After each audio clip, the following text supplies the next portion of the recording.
Hello, everyone. Welcome to episode 17 of the Show and Tell Show. I'm Andy Lynch, President and CEO of Tassel. And with me is my friend and colleague, Dr. Rick Newberry with Enrollment Catalyst. We are delighted that you've joined us for yet another Show and Tell show. What fortitude. They keep coming back, Rick. I can't believe it.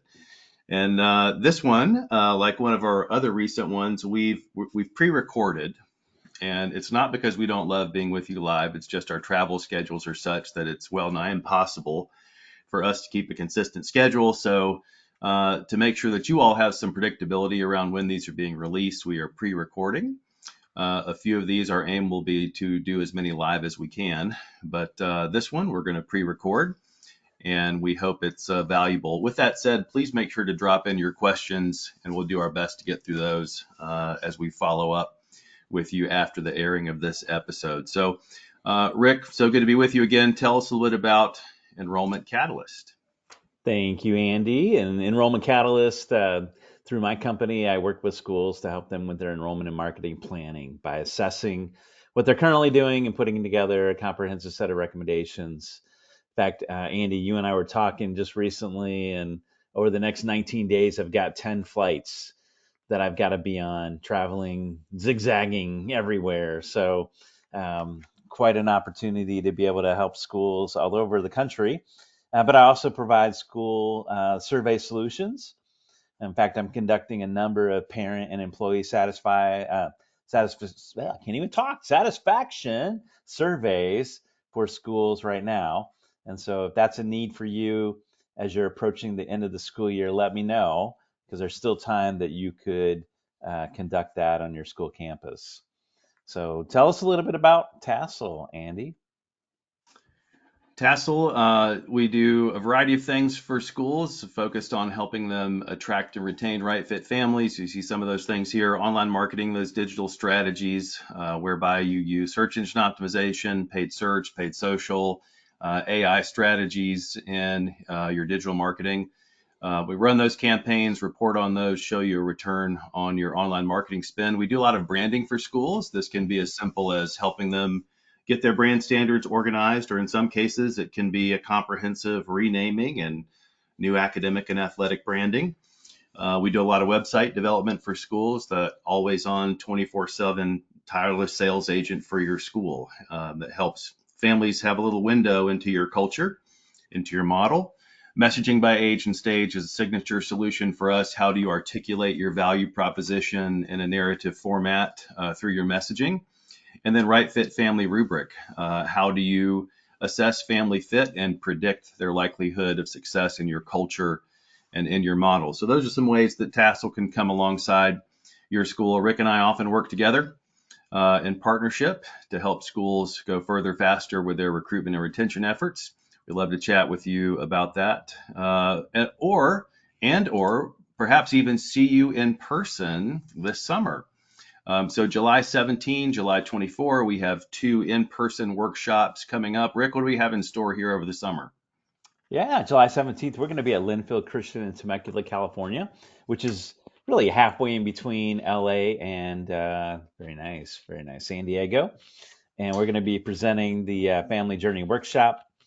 And then a week later, we'll be at Timothy Christian, which is Chicago area, walking through the admissions playbook. And so we're going to be really doing that deep dive into the admissions process and strategies that you need to put in place. So it's a great time for collaboration with peers and networking and learning together as a group. We have a lot of interactive type of settings, conversations that take place and exercises. And so really value the summer professional development opportunity. So this gives you a little bit more in-depth look at the phases of the family journey, which we'll be walking through in July, on July 17th at Linfield Christian. You can come to one or you can come to both. Really, you can zigzag across the country, kind of like we do, working with schools and plan some fun vacation time in Chicago, learning about the admissions playbook, or in California, focusing in on the family journey, and they'll both be beneficial to you, as well as a little rest and opportunity to see a new location. So We have this early nerd special going on through the end of the month. Actually, we just extended this deadline. And so it's a great opportunity to take advantage of this. It's really a no-brainer, I think, when it comes to your professional development opportunities that are out there to be able to invest in, and you walk away with so much that you'll be able to put that in practice in your schools. And it's perfect timing, right, Andy? Summer, great time to do planning and reflection on where you need to head, right? We've priced this to where you can bring your team. Hmm. So it's not unusual for us to have schools that have 3, 5 people there, including the head of school. We love it when the head of school comes along with the marketing admissions team or that advancement team because that learning is done so much better together. So Family Journey Workshop, July 17, the admissions playbook, July 24. Hit that QR code, check out those opportunities. We would love to meet you in person. But today we love show and tell show with you, where we answer the question, what are other schools doing? Is the show and tell show is the show that showcases schools doing something worth showing off. So we've got a great episode here today. We also just we love hearing from you. So if you have an idea for a show and tell show or a topic that you think we should cover, you can hit us up at webinars@tasselmarketing.com. We'd love to hear from you, your ideas or cool stuff that you're doing that we may show off. On the subject of show and tell, Rick and I like to bring a little show and tell show in the spirit of show and tell. It was one of our uh, favorite activities when we were in grade school was show and tell. And Rick, you've brought some show and tell from a recent visit to a school. And this is a little unconventional, I must say. So you ready to show and tell? Yeah, so in between one of my meetings at a school that I was at recently that shall remain nameless, I walked into the faculty staff restroom and there was a little sign, please flush Uh-oh. toilet. This is not a show and tell. And I immediately thought about our show and tell show and how appropriate this would be to highlight. So, I love hey, if you don't glean anything from today's show and tell show, you need to replicate this sign and put it in Oh your yeah. school restroom. Yeah, this is good. This is high quality viewing, folks. This is the type of high quality content you've come to expect from Rick and Andy of the Enrollment Marketing Geeks. So, yep, I'd love to visit a faculty and staff restroom soon and see all that you have learned. See that you have learned from this show because you too have this amazing sign. And I love the afterthought. And be sure to wash your hands. That's great. Okay, I brought some show and tell as well. I think it's really important for teams to have an entrepreneurial mindset, to be thinking creatively, to be thinking about innovating. And I'm going to share a little bit of my entrepreneurial journey with you all. Um, I wore a hat like this for my first entrepreneurial venture, in which I restored an old bread truck into an ice cream truck between summers in college. And I wore a little hat like this. And for 2 summers in a row, I served hand dip ice cream and slushies. And that was my summer job. It was my first entrepreneurial journey and have been self employed ever since. So Rick and I can both tell you, um, being entrepreneurial for us is a way of life, and we love to encourage teams that we work with.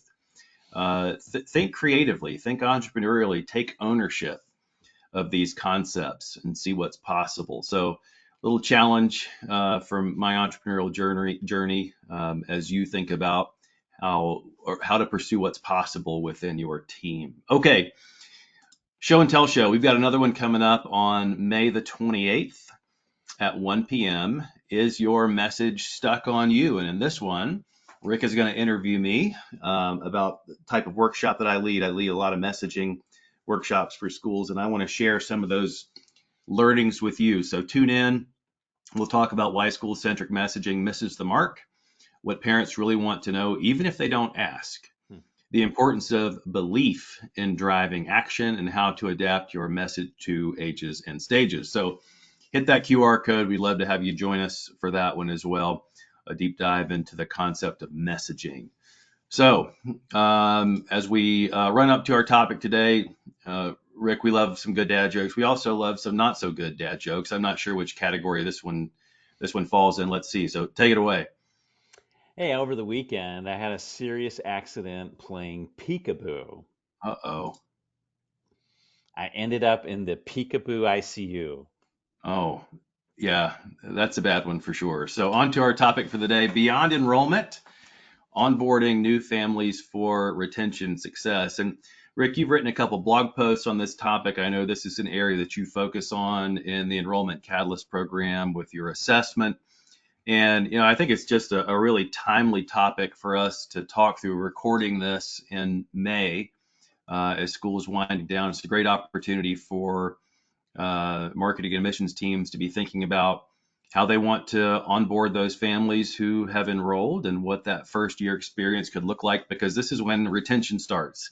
I know we just got them signed up, but we need to be thinking about our retention strategy, and onboarding plays a key factor in that. And, with that, you've identified some costly assumptions that school leaders can make when it comes to this concept of onboarding. I think that's a great place to start. Walk us through some of these costly assumptions that you've seen marketing and admissions teams, school leaders make. I mean, I see a lot of focus, and rightfully so, on the admissions process up until the point of getting the family accepted and then enrolled.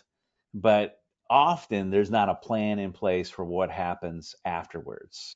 Hmm. And so sometimes what school leaders are are just looking at is that they feel like their job's finished after the new family enrolls. But in Yeah. a way, that's just the beginning.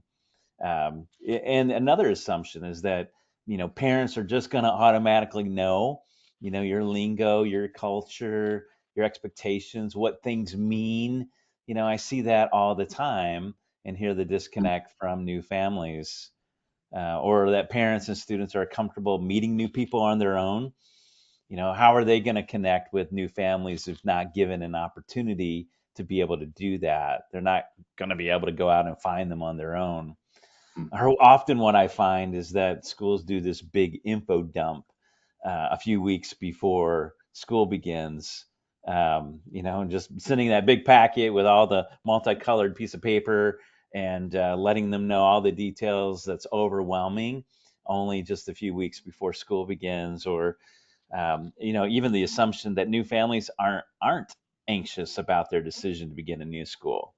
They're anxious, especially the child, thinking about that new environment, the new classes, the new teachers. Everything's new for them. So um, we have to look at these assumptions, and we have to put a plan in place to be able to tackle these issues, to be able to have an onboarding effort that's going to work through the time that they enroll up until the first day of school and beyond. Yeah, and there's a key word that you use there, that word plan, which implies that there's some intentionality around that onboarding process, and it's not just a meeting they attend. We call it orientation, and they're good. Our that one, that number two also stuck out to me. Parents know your school's lingo, culture, and expectations. And there is so much edu speak in our industry. And because we have that curse of knowledge, we just know what it feels like to be in our organizations. And we know the acronyms and the shorthand and the ins and outs of our school so well. And it's hard to imagine what it feels like walking into that for the first time. So, what are a family's top concerns and questions about starting at a new school? I mean, what do you think? What do you think is on their mind, Rick? What are they trying to accomplish here when they're just getting started at a new school? Yeah, I think they're thinking about, how will I fit in? How will I get to know people? Yeah. Will I be accepted? Hmm. What do I need to do? This is all new. I haven't experienced it before, so you know, little things that we're used to, like car line or how lunch works, are old hat to us, but to a new family, they've never experienced it before. So there's a lot of anxiety around all those details of entering a new environment. So to me, those are some of the biggest concerns that and questions that parents have and students have about starting a new school. Yeah. Yeah. They want to see their kid uh, hit his or her stride pretty quickly. Mm. What's the academic experience like? How is it going to change our home rhythms from what we may have been used to? And I think that ladders up nicely to some goals that you've identified for the onboarding process. Let's take a look at these. Walk us through these four goals for the onboarding process. What are the goals?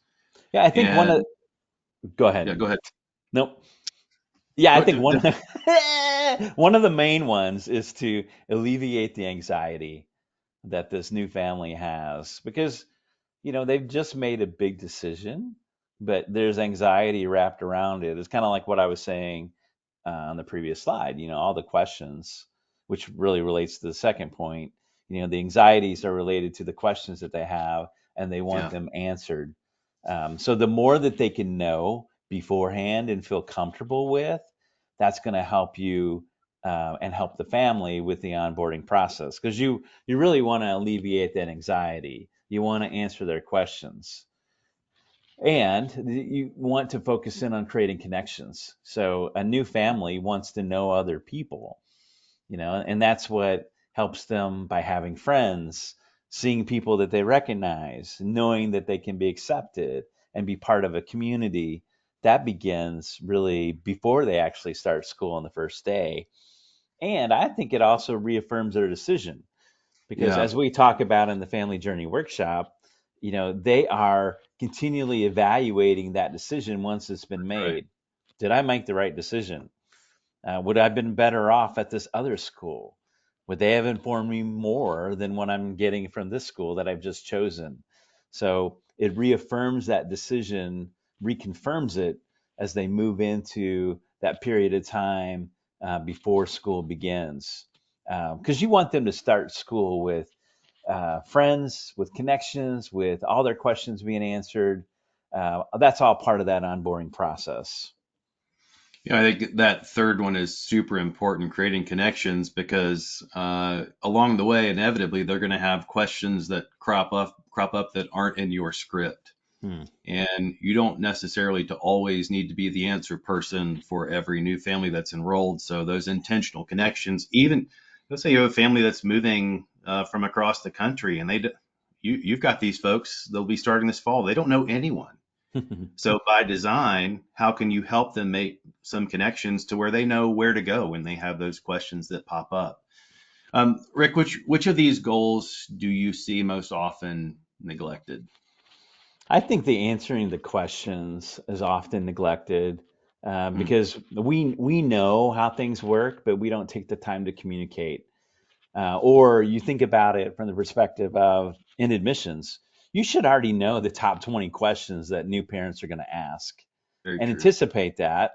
And to put that in a document or on your website, we're going to see some examples of this where Hmm. you can alleviate the questions or even the time it takes from your staff to answer all these phone calls and emails that are coming in because you didn't do a good job of communicating. So I think that's an often neglected um, goal that should be easy to resolve. You should Hmm. be able to put your strategy in place to be able to answer those questions. Yeah, that's good. So let's talk about some key onboarding strategies from enrollment to the first day of school. So that's a really important time frame. We're actually going to look at two time frames, starting with enrollment to the first day of the school, and what are some strategies for that first year. But key onboarding strategies from enrollment to the first day of school. The first one here that you have is the welcome box and yard sign. What is this one, and why is it important? Yeah, so it makes an impression and a statement when that family is admitted to your school and they're offered a seat to enroll, and it welcomes them into the community. So what I see schools doing, is putting together a gift box, and like the First Academy has done, use student ambassadors to be able to assemble that gift box. A lot of schools actually hand deliver those, so Hmm. take them right to the family's house, deliver that welcome box, and at the same time they're delivering a yard sign. You can see some students there in front of their yard sign. One of them's holding that welcome box. What a photo opportunity! And with these smiling kids and their excited about starting in their new school. And so you're capitalizing upon that moment to be able to showcase their enthusiasm, their excitement, but you're giving them a gift. It's a just a small token to be able to say thank you for your commitment to our school. Rick, can you just talk briefly? What are some things that might be in that box? Yeah, we had a swag show and tell show on this topic Oh, recently, and we talked about it there. But I've seen everything from a T-shirt to a cap to a towel to a blanket to a combination of things like stickers, card magnets, pens. You love it. know, think about whatever your budget is and what gift would be appropriate for your school. But I love the branded box that they can receive, and it makes a huge statement. Yeah, So that's great. So number two, welcome messages. What are these welcome messages? yeah, it was kind of an obvious no-brainer one, but it's engaging, having people in your school community engage with those new families and welcome them in. So they've had all this contact with the admissions staff. Hmm. Maybe they've met with a principal in an interview, but primarily it's been one-sided with admissions. Now it's an opportunity to connect them to your community. So a head of school welcome, a principal welcome, maybe a teacher welcome. If their child is involved in athletics or fine arts, an appropriate director welcome. So you can involve a variety of people welcoming them to your community. And whether you use email, phone calls, um, or old-fashioned letters in the mail, or something that you can dress up and make look nice and appropriate. I even had one school that recently did welcome videos to all their admitted families. Oh, that's cool. It's very cool, very a personalized video that took 30 seconds for each family and welcomed them to their community. So that's the gist of it. It's kind of a no-brainer concept that we should all be doing this, but it begins the process of spreading out now the involvement at the school beyond the admissions staff, because now Yeah. you're in the process of handing them off to the employees, the leaders, the faculty and staff within your school community. Yeah, and I think that there's an important cultural expectation to be set that this is just something we do as a community as we welcome our new families, and that's everyone's responsibility. So don't be surprised if you get a to do and the contact and the profile, like here's who we need you to contact. This is just part of doing what you do here. So next, orientation. Let's talk about orientation. This is obviously a major inflection point for new families and should be for the school as well. Usually, this is in person or online in a virtual type of meeting where you're, in a sense, downloading orientation information for the family for the new school year. Too often, I see schools waiting to the very end of summer, right before school begins, to have their orientation meeting. It might be a day before school begins. I think that's a Yeah. little late in the process. And so other schools will put in motion summer orientation events. And part of it's dependent upon the size of your school and what makes sense. We've got a slide as an example here from Mount Perrin Christian. Last year, they were calling it their orientations and one-on-one sessions. 101, basically thinking about that freshman introductory class, your 101 class. The same is true for families coming into the school. So it's a great way to engage with them, to reinforce your philosophy, to cover the details, make sure all their questions are answered. It can also be a time when you're connecting new families together because they're all together in one room. And so it could be combined with some type of social interaction. Oh, that's good. New family page on the website. We've got some examples here I'll pull up on the adjacent screen. But while I do that, Rick, I mean, what's the utility of the new family page on the website? The idea is that you're giving your new families resources that they can utilize and access on their website to be able to give them the details. So you're looking at the Brook Hill School, they have BH Bound. And so as you scroll down, there's going to be information that's specific to each of the divisions. So if I'm a parent coming in for lower school, there's going to be information that's specific for me. So I wanted to show you that example. Go back to one of the other examples as well, like Westminster Catawba Christian. So underneath the admissions menu, you have this new family menu option. And so you scroll down and you see information that's geared just to them. What does a family need to know as they're entering into the school year? So just helpful details, information, community contacts, just resources, events, and activities that can become involved in. I love the FAQs. So it's just a resource page. Think of it in that way. You're taking all this information that's out of your head that you're communicating with prospective parents or new parents who are coming into your school, and you're putting it on your website. Foundation Academy has this is the Halda pop up. If you're not using Halda, you should. We've talked about that before.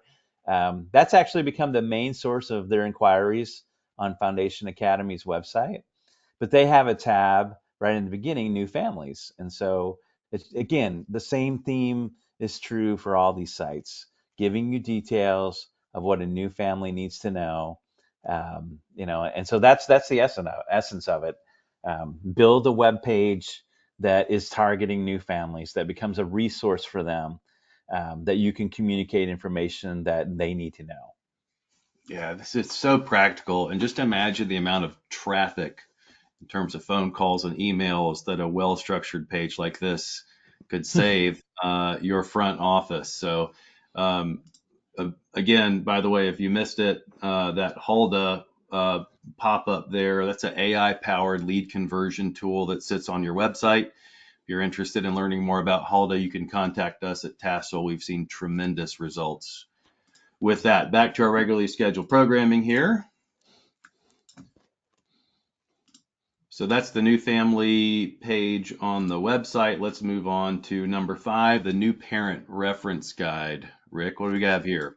Same concept as what you would be putting on your website, but you're just putting it into a document.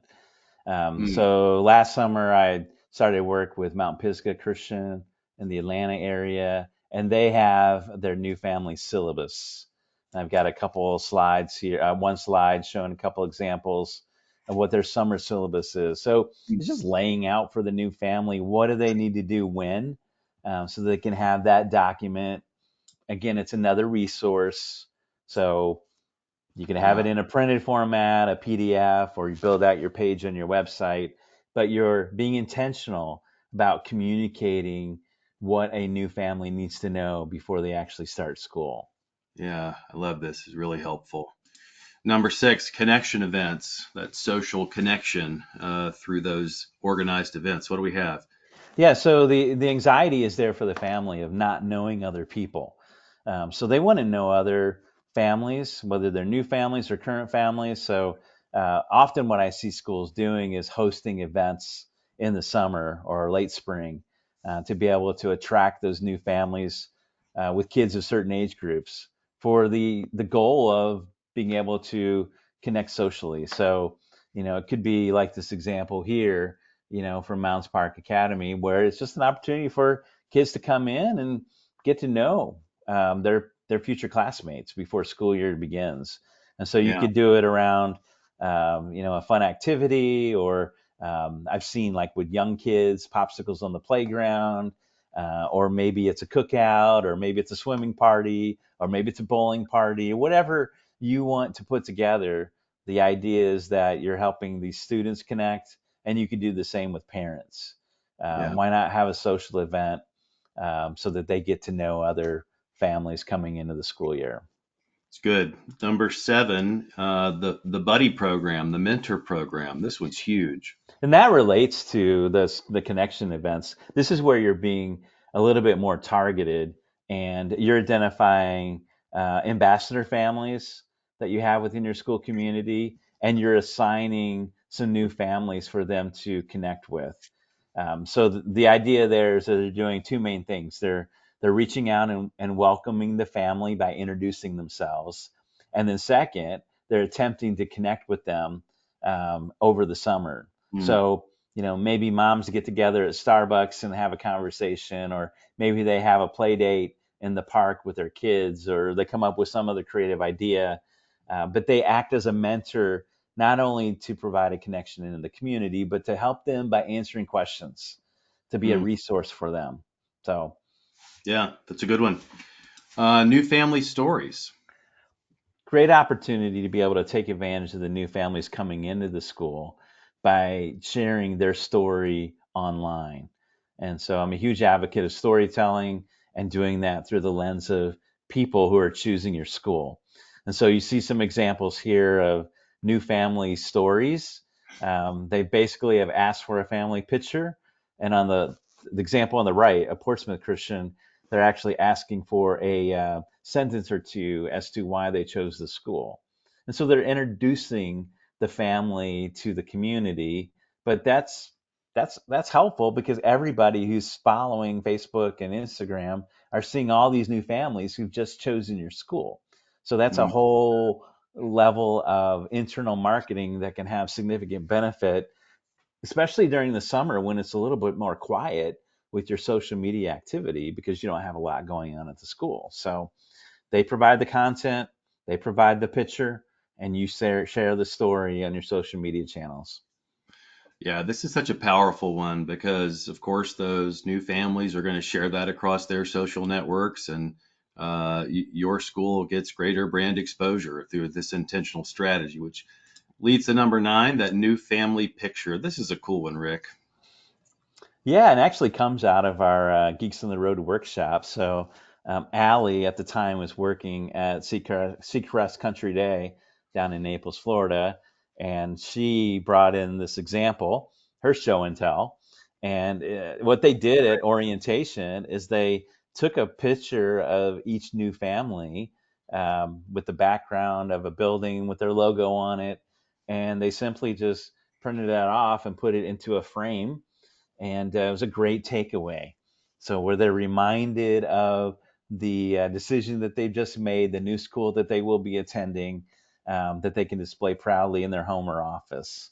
So an easy strategy that you can pull off. I remember her mentioning that she used portrait mode on her iPhone, so it creates a nice feel for that picture. So you're using simple tools like your Yeah. iPhone, and you're getting some frames, and great way to be able to have that visual reminder of the school that they've just chosen and will be attending. Yeah, those are great recommendations, Rick, for enrollment to first day of school. And what are those onboarding strategies look like that in that window? But the job doesn't stop there. I mean, we're interested in what happens beyond that. I know you're an advocate for what is that first year plan to encourage retention. So let's look out a bit farther. Let's zoom out. And for that first academic school year, what are some strategies that you're recommending? We're starting with that first day of school. This is like, we've been looking forward to this. I'm dropping them off. Here we go. I hope they have a good day. So let's talk about intentionality, empathy, hospitality on that first day of school.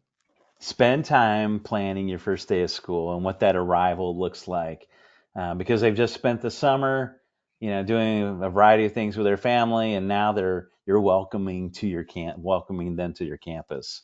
So, maybe there's like what you see with Mounds Park Academy with a frame that you can take a picture of, and they can share it on their own social media channels. That's a great way to be able to reinforce Mm, uh, their decision in their first day of school. This other example I pulled off the web of a school having a red carpet going up to their front door entrance, and it being surrounded by balloons and people just honoring and welcoming back the families to the school community. So you're creating excitement and energy within that first day of school. I've seen other schools where they'll give out like muffins and donuts and coffee, and have stations like that where you can stop and you can enjoy that. um, Sometimes there might be a gift that's given out to families as they're coming to your campus, like maybe a coffee mug, with an emphasis of bring that back for one of our upcoming coffee meetings. And we will refill the coffee cup and give you an opportunity to be able to interact with us as a staff. But create that excitement around that first day of school, because you only had that one time, that one opportunity to create that outstanding first impression when they arrive.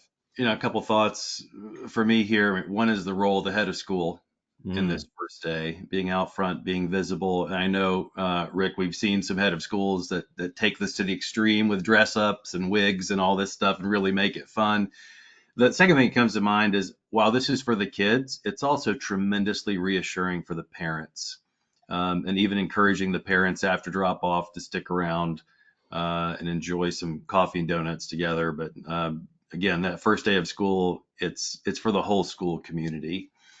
Number two, connections, ambassadors. Talk about this strategy for that first year retention. yeah, so even after they begin at the school, after their first day, that mentoring relationship that's been established, that I talked about in the first set of examples and recommendations, that could continue in terms of parents and even students making connections. But I would even go to the point of thinking about that student who's just started the school. It's hard to come into a middle school environment or a high school environment with maybe not knowing many people and knowing exactly what to do. Yeah, Again, you may have been told, how things are going to work, but seeing it is different. And so that's why if you can connect them with a student ambassador, yeah, that's that's going to watch out for the student during that first time. I mean, think about the student going into lunch. That's overwhelming, especially if it's an open cafeteria, knowing where to sit, who to connect with. And so, like on the next slide, I just have a picture of a couple student ambassadors who I connected with at Chaminade College Prep out in California. And you and I both have been mm, there and worked with that school. But they have a team of student ambassadors, and they not only give tours, but they help to connect with those new students coming into the school. So that's great. Number three, head of school phone calls. That I know that seems like, oh, that's not on my list of things to do, but wow, it should be, right? yeah, I mean, the idea is pretty simple, for the head of school to make welcoming phone calls to the new families. It doesn't mean that you have to have a 1 day marathon session and you call all 75 new families that day. I actually had a school that I worked with years ago where the head of school would take the first month and he would divide it up where every day he'd make 4 phone calls to new families. So over that month, he would have called every new family to welcome him to the school. Mm, And what a wonderful phone call to get. Because often you're getting phone calls from the school when something's gone wrong or not so good with your child. So this is a nice, welcoming, reinforcing type of phone call from the head of school. And it's just a great way to check in. How are things going? There may be issues that the new family is experiencing that the head of school then can step in and try to resolve. And that's going to help you with that retention strategy overall. that's good. Number four, faculty and staff communications. This is just the day-to-day drumbeat of staying on top of the communications process for families. It really is, and it's also for them to welcome the new families into their classroom, to communicate intentionally with them, to let them know that they're available and accessible. It's also keeping the new family updated on what's going on with their child, especially in the first few weeks of school. So that intentional touch point can go a long way. And welcoming them into the community and making them feel comfortable. Yeah, and setting expectations. I think that's really important right at the outset to set expectations about the best way to communicate with me, what you can expect. And this really gets to a concept we talk about at our Geeks on the Road events of this concept of customer service. Hmm. And for some schools, they sort of cringe when they hear that. But there is a measure of customer service mindset that we need to be instilling into our cultures. Hmm. Number five, new family luncheon.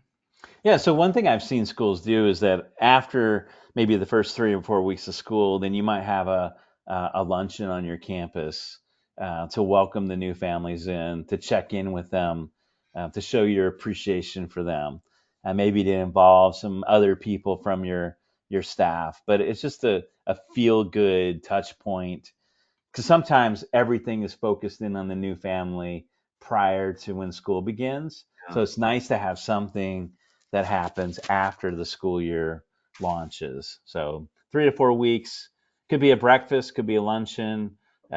Use your creativity, but the whole point is you're trying to connect with these new families again. Yeah, that's great. New parent survey. I know this is an area of expertise for you, Rick, but this is one of several surveys you would recommend. But what's the significance of that new parent survey? Yeah, so typically I would recommend that you would conduct a new parent survey right around the beginning of the school year. Hmm. And it's for the purpose of evaluating their experience through the admissions and marketing effort. So you want to basically get a report back on how you did. Why did they discover and why did they choose your school? Or how did they discover your school? Why did they choose your school? Evaluating the admissions process. How did all that work? Like the campus tour, the payment process, orientation. So you really get a great opportunity to evaluate that entire process, but also to check in with them to see how things have gone. So it's one of 5 surveys that I offer to schools as part of my school survey solutions. So you could choose to um, connect with me and partner with me on all 5, or just choose the new parent survey, and I could conduct that for you and give you a lot of outstanding data points that you can use to help continue refining your effort as you move forward. Very good. Number 7, the first year experience program. What's going on here? Yeah, so the idea here is that in a college environment, as a retention focus, they'll often have a first year experience program for freshmen coming in. And so the idea there is you want to make sure that that freshman is adjusting and connecting. Well, the same is true here. So, what are you going to do in that first year that the family is part of your school community? It's not just a few of these things you're one and done, but it's about having a continuation of your program and check-in points and connection events, whatever it may be. You're mapping out what that first year experience, because if they're not connected in their first year, if the anxiety is not relieved, from choosing a new school, they will continue certainly to evaluate that choice. And if they're finding that it's not the right fit from their perspective, they're going to leave. So part of the goal of the first year experience program is to ensure that the connections are taking place, ensure that the child is fitting in and doing well, and Mm. taking away that anxiety from being in a new school.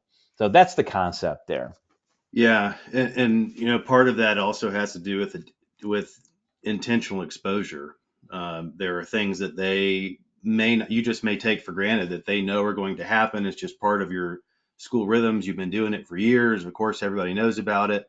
Or there may be certain experiences that their kid's not involved in because they just don't know that's an opportunity. You don't realize, oh, you have to sign up by this time or express interest in this way. So I think just a thoughtful, intentional approach to things that you would want families to be exposed to understand your culture and your community.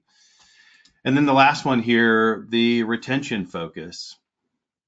And that's essentially what you're doing with every student and family in the school, and through all these activities and initiatives, is you're involved in trying to keep the family enrolled. So faculty and staff, administration all have a role in this effort, and making sure that the family's fitting in, making sure that they're happy with their decision, their questions are being answered, because you can't assume that just because they enrolled this year, they're going to come back. And Yeah. so you have to work toward that. And when you see issues, maybe you see a child that's not fitting in, or maybe you see a parent who appears to be disgruntled, and these are new families. So you need to be proactive and work on that particular issue and providing a solution. Again, that's an area where we go deeper in our Geeks on the Road, particularly in that family journey overview. Um, well, Rick, with summer fast approaching, I had some calls this morning with schools, and both of them told me exactly how many days between now and the end of the school year, but who's counting? With summer approaching, what should schools prioritize now to prepare for a strong onboarding process in the fall? I mean, they can't get through all of these things with everyone about to scatter for the summer, but if you had to give some advice, like where would you start? What would be your top priorities here? Yeah, two things that I would do. I would look at how are we communicating to families what they can expect in their new school. So whether it's a page on the website or the syllabus idea or some other idea you come up with, you need to be proactive in communicating those details to families. And then I also believe the connections opportunity is significant.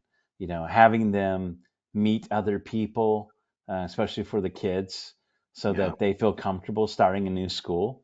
So I would potentially look at how you can plan a few of those types of initiatives into your summer calendar, and maybe you can do all nine. Maybe there's other things that you'll come up with, but evaluate where you're at and determine what you can do this year to move the needle a little bit to make a difference.